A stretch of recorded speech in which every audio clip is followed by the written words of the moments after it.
In this video, I'll be showing you how you can create a rule with your SimplyWise application or in your SimplyWise account. First is to head in the home interface and then tap on the to be saved icon that you can see in the top right corner of the screen.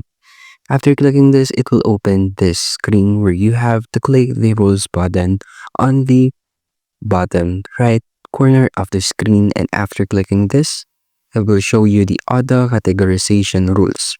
Now you will notice the plus icon here. Click the plus icon in order for you to add or create a new rule. And this will open the screen where you have to create a rule.